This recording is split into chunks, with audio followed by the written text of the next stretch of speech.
I just recently took one of our clients from 100K months to 200K plus months, selling out their store over 3 times with Facebook ads. And I interviewed this client who is grind basketball, and they were struggling to break past that 100K monthly mark, and they were averaging a 2x return on ad spend. And after joining the one-on-one mentorship, we were able to take them to an 8 to 12x return on ad spend. In this interview, we cover everything you need to know, so definitely be sure to stay to the very end. So you're in the mentorship, and there's a lot to unpack, but I'd love for you to share a little bit about your background and who Grind Basketball is and what they do. So first, I'm going to start off with Grind. My husband, he's the CEO of the company, and he basically created this portable basketball shooting machine that was never seen before on the market when he first got into it. And basically, what it does is it captures your rebounds once you shoot the ball and passes it back out to you. And we were featured on Shark Tank, Forbes, CNBC, things like that. And so what I do is I do all the marketing, all the content creating. I help with the website. I do the SMS and the emails. So that's pretty much everything, anything related marketing with Grind is what I do. I love it. And so you said y'all went on Shark Tank. Talk to me about that. How was that Yeah. experience?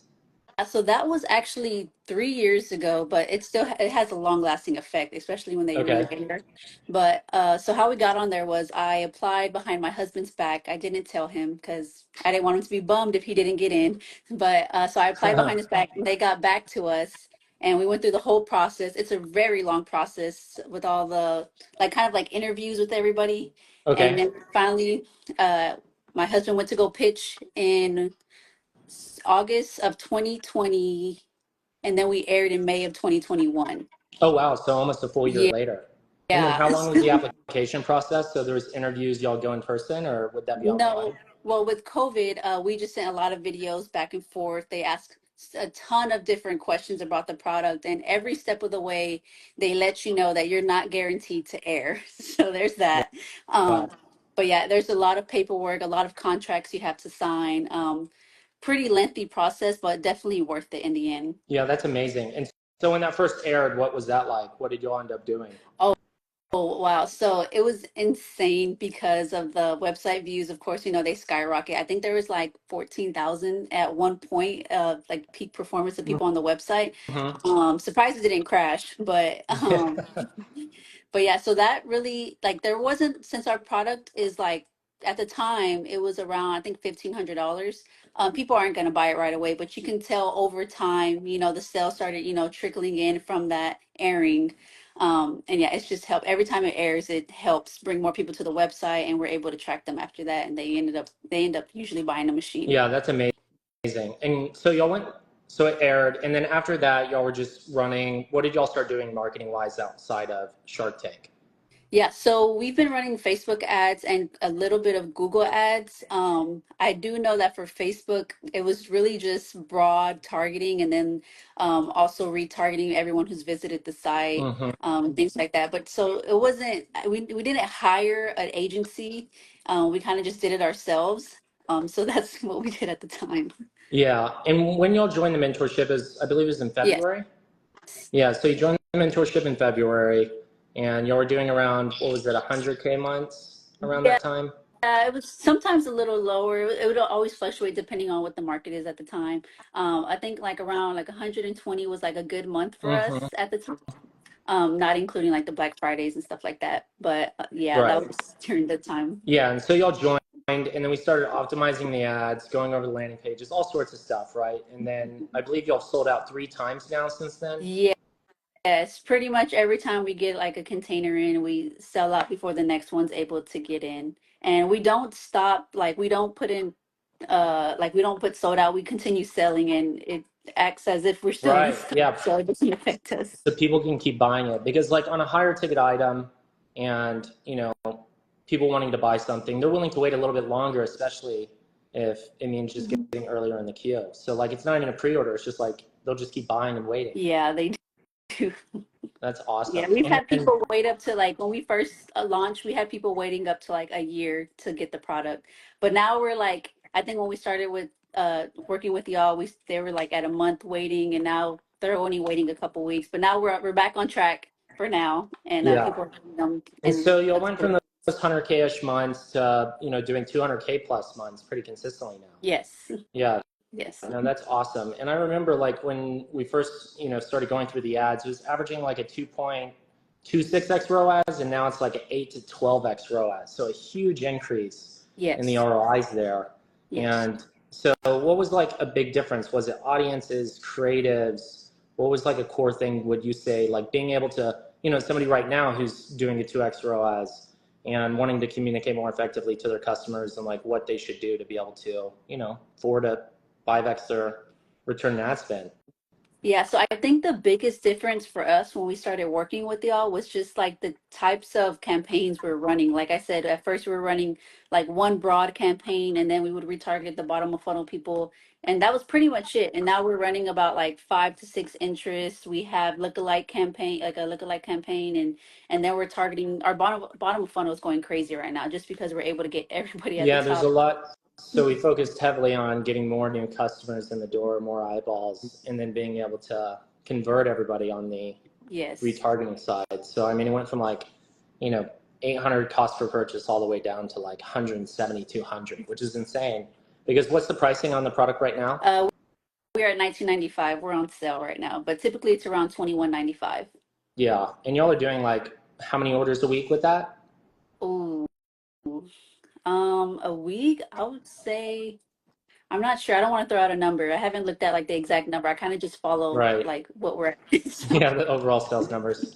Cool. Yeah. So, and then for the creative aspect, so y'all had a few creatives y'all running, but when we really went through the account, like we started, talking about, the video aspect, actually having, simple white backgrounds even of the actual product, right? Rather than just some lifestyle shots and incorporating those. yeah. And And I want to add like another, I think, game changer that you helped us with was like before we kind of used to follow like what the gurus were saying on TikTok and stuff, but like you made us realize, our product is niche. Like we don't have to follow what they're saying. Like our product is totally. different. And so like one thing that we did change was we've made our video ads longer to give them more information in one ad rather than having it super short and only giving them a little bit of information, just because we 100%. have a higher ticketed item. And so that really does help. Yes, I'm so glad you brought that up because like when you have higher ticket items or you have something that needs a little bit more information behind it, it's not just like your typical 15, 30, $50 product that's like, hey, this is lipstick, you can see what it is and buy. There's a lot more context that goes behind it. Like how does it work? How big is it? How long can it, how many shots can somebody do? All sorts of stuff, right? So you have to show all these different angles and a lot more educational content to really get somebody to understand what you're selling, especially if somebody's going to be spending, close to $2,000, right? So Yes. that's like a huge factor. And what I love is like what y'all are doing is like the videos on your landing page, right? A lot of people have very simple text information, but y'all have a lot of videos, showing how people are actually using y'all's product. Yeah, one thing we do like to show is that it can be used on any type of court, pretty much anywhere, indoors, outdoors, wherever. Yeah, no, that's perfect. And having those in ad angles, so many people forget to do that kind of stuff. And Hmm. like being able to demonstrate that in multiple different audiences, like you're going to see a much better, overall conversion rate. Yeah, the goal And for us is kind of just to get people to think like, oh, like that kind of looks like my court, like then they can envision the machine being in their court. 100%. No, that's super valuable. And so like with higher ticket items, a lot of times people think they need a super high conversion rate to be able to get crazy sales. Like, under 1% conversion rate can be entirely normal if you're selling, thousand, $2,000, Hmm. $5,000 products, whether it's rings or what y'all are selling.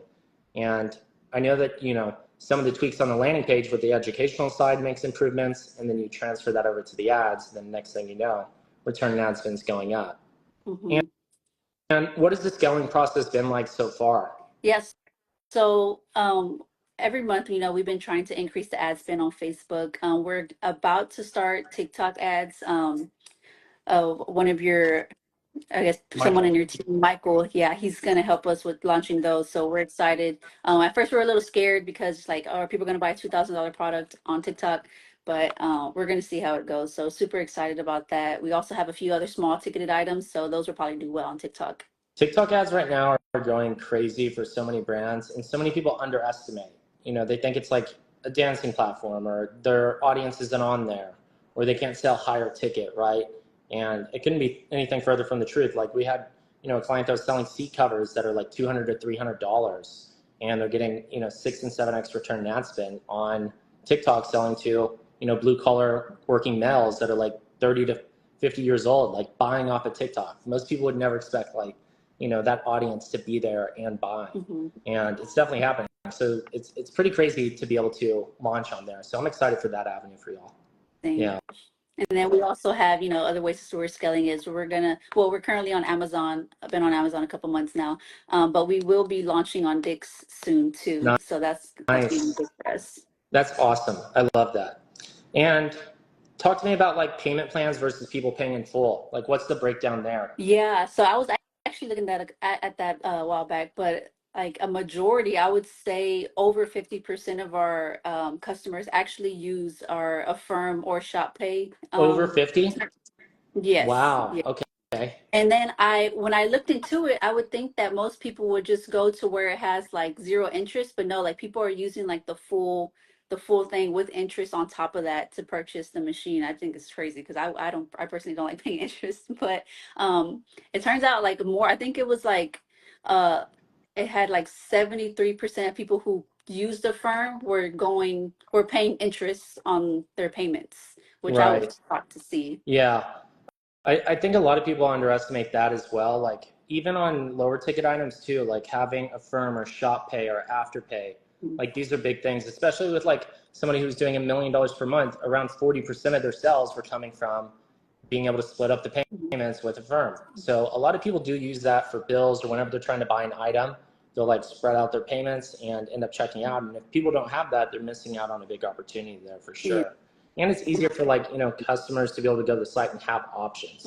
Like the more options presented, the better for anyone to be able to check out immediately. Yeah, and I actually recently negotiated some terms with the firm to where we're actually now able to offer, before we were offering 6 months interest free, but now we're offering 12 months interest free as well to help That's give. amazing. So talk about that some more, because I think that's pretty interesting there. So because y'all are getting a bunch of sales through there and scaling up, you actually went directly to them.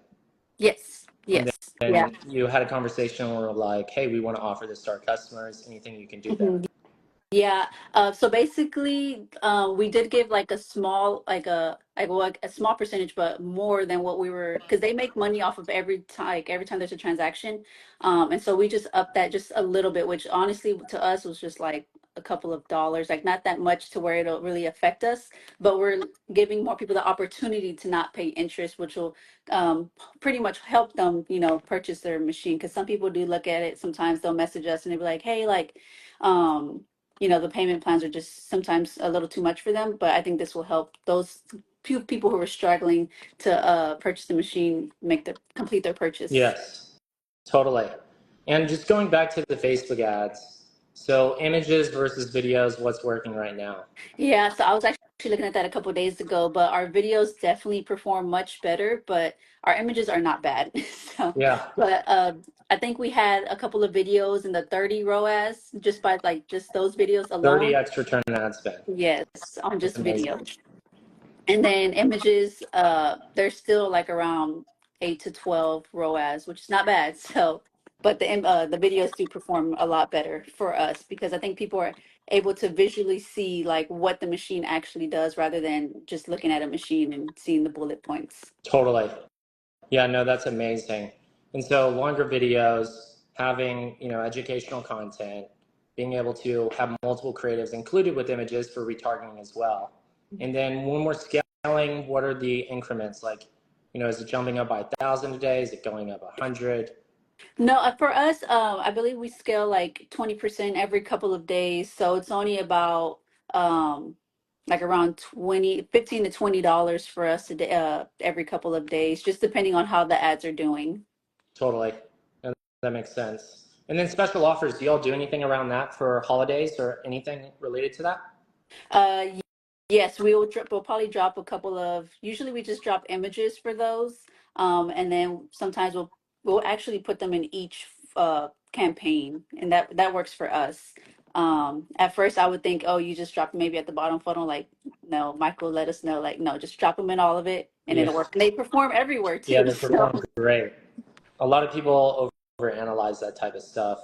All right. So Father's Day, are y'all doing a Father's Day sale? No, we are not because we currently we're just gonna keep our Memorial Days. Wait, was it Memorial Day that just passed? Yeah, our Memorial Yes, Day Memorial sale Day. throughout this month, and then we're gonna probably think of something creative to do for 4th of July. Love it. Yeah. So like a lot of times it's either, picking specific holidays to do big offers so that way people don't get used to, discounting. Like a lot of people miss out on that or they try to do too many offers and then everybody's always expecting it or they don't do enough. So many people miss out on holidays. It's crazy because you can get way higher return on ad spend. It's way Oh, more relevant and it gives the opportunity for like people who haven't seen, a price drop or anything like that to have the chance to actually buy if they've been on the edge and like seeing all the yeah. ads. So So it's crazy you say that because for like Memorial Day, it's at the end of the month. And so it was a pretty slow month at the beginning of May. And we were kind of like scared a little bit. We're like, oh, like, like I hope this Memorial Day just pops off, the sale. And it went crazy. It right. went crazy. I think from the previous year, we were up, I think, 120% from the previous year. That's insane. Previous I love May. to hear that. Yeah, no, that's amazing. And so, what are y'all focusing on right now? What's Grind Basketball's goal? Well, right now we're starting to, since we're able to grow a little bit. We want to work with NIL athletes, influencers, things like that. Before we NIL is were big right now. yeah, it's big. And our first NIL influencer that we worked with, it's going really well. It's bringing a lot of people to our website, a lot of people to our page. Our followers are going crazy. One video we did with the NIL athlete is at 400K views right now, and it has like Amazing. yeah, and like 80 people have used the sound that we used for that video, which we thought was crazy. That's But great. And so for anyone who doesn't know what NIL is, it's name, image, and likeness. And it's, now college students can get paid as student athletes where previously they weren't able to. So now you have the opportunity to work with, lots of different personalities in the space. And so that's what y'all are doing. And how are y'all reaching out? Are y'all going directly to the university or are you reaching out directly to the students? Because every school has different policies Mhm. now, with all the cash grab that's going on there and being able to then leverage their name in ads or content or having them post and seeing the results from that. Yeah, so actually, the first athlete, her person reached out to us first. Oh, okay. So that's how that worked. We've been getting a lot of people reaching out to us, so kind of like helps with the workload. But then also we pay attention to the basketball world, so we know players that we want to reach out to as well. And so we will reach out to them or their parents because sometimes we do happen to know their parents as well. So we're reaching out to them first, and that helps a lot. Yeah, no, I think that's going to be a huge avenue for y'all. Like if tapping into that market, that could easily scale up big time. Mhm. And then seeing if you can leverage those in ads, that would be even crazier. Like those videos Yeah. getting 400,000 views, most people don't realize like a lot of sales can come from that. Yeah. One thing that we are trying to do differently than a lot of NIL deals is that we're not really focusing on the product. We focus more on the athlete and we kind of do like a product placement with them. Mm, And that's kind of what people like see it, because we don't want to come off as too salesy, right. which a lot of NIL deals do. And so we just want to make it more about the athlete, helping boost their name, image, and likeliness. Hopefully it helps them get better deals along down the road. But for the most part, it's just focusing on the athlete and just having our product there to help tell their story. Yeah. That's really big for us. That's a super valuable point. So not going directly for the sell, just building up the overall awareness Mhm. and then, leveraging other channels to really guide people to the purchase process. And that's good discovery for y'all. That's great. I love that. And what are some of the things that, you would recommend to people on the call who are looking to get better results right now? Besides working with y'all, um, really focus on like you have to, I feel like you have to really know your product. I feel like with us it's a little easier because we're all like we all love, everybody on our team loves basketball. And so we're all like really, like we all love our product and we just want more people to be able to experience it. But just getting to like when it comes to like running ads, like also like don't just listen to the TikTok gurus and the YouTube gurus. Like I think if you're really lost on how to do ads, you should definitely have somebody guide you. Like you and Michael, y'all definitely help out a lot. Like there's times when I'm on the call with Michael and like if I ask him a question like, "Oh, what made you think that or why'd you change this?" And like he'll let me know and I'm like, "Oh, okay, then it helps me learn how to run the ads myself eventually." Yes. And the ROAS just goes from 2 to 4 to Hmm. 5, 8, 10, 12x return on ad spend, even 30x on some of your ads. Most people haven't seen 30x before. That's like a really big number. Hmm. And it's like crazy that y'all are doing that, but y'all sell a really good product. Y'all know how to educate the audience, and y'all are seeing the rewards from that. So that's awesome. And so you've gone through the mentorship, and it's been a few months, and things have been scaling up. What would you say what it's like working in the mentorship? Would you recommend it to people? Who's it for? Oh yeah, I feel like it's definitely for people who want to have like an understanding of how ads can run for their business rather than just kind of like giving it to somebody else to run because they may not understand your product like you do, you know? So I feel like if you're able to like learn how to run these ads, not saying they don't like won't need an agency eventually, but like you can like know like how to really scale your business by yourself rather than just having somebody else do it. Because I feel like, nobody's gonna know your product better than you do, especially if it's 100%. your business. If it's your business, um, 100%. you definitely need to be the person to learn how to do it first, and then maybe Right. eventually hand it off to somebody else. Because then you know what to expect. I totally agree. If you're a business owner and you want to, run a business, you got to be able to know how to clean the floors, Mhm. work the cash register, run the accounting, do the ads, manage the team. You have to do all positions before you can officially be, scaling up and, Mhm. moving into hiring other people to really do the work for Yeah, you. because Like that's if a you let's big say, misconception people mhm, have. You got to know everything before you can hire somebody to do it. mhm. Because then you'll really know if they know what they're doing or not. And Because that's they could say like, "Oh, you have 3 ROAS, you're doing great," but like, if you probably would have learned how to do it yourself, you probably could have realized like I can get like 5 to 8, like if we do it this way. But you'll never know unless you learn or try yourself. it's so true. I love that. All right, and where can everybody find y'all's website? If somebody's interested in basketball, wants to check out your stuff, wants to go buy a product, Yeah, grindbasketball.com is our website. Or if you want to grindbasketball.com. follow us, grindbasketball_ on Instagram. Perfect. Awesome. Well, I appreciate you so much for joining me live, and I'm excited to see where things continue to go. We'll have to do another one of these in a few months once y'all are scaling up even further. Mm-hmm. All right. Thanks, Chase. Thanks for all your help. Awesome. Thank you so much. All right, I hope you enjoyed that interview. And if you're interested in joining the one-on-one ads mastery mentorship, just like Anne-Marie did and was able to go from 100K to 200K plus months and sell out her store, then definitely be sure to book a call below with myself and team to see if you qualify, where we'll show you everything you need to know around your Facebook ads, TikTok ads, and help you get to where you need to be and achieve your goals. And once again, it's your favorite digital marketer here, Chase Chappell. Cheers and bye, y'all.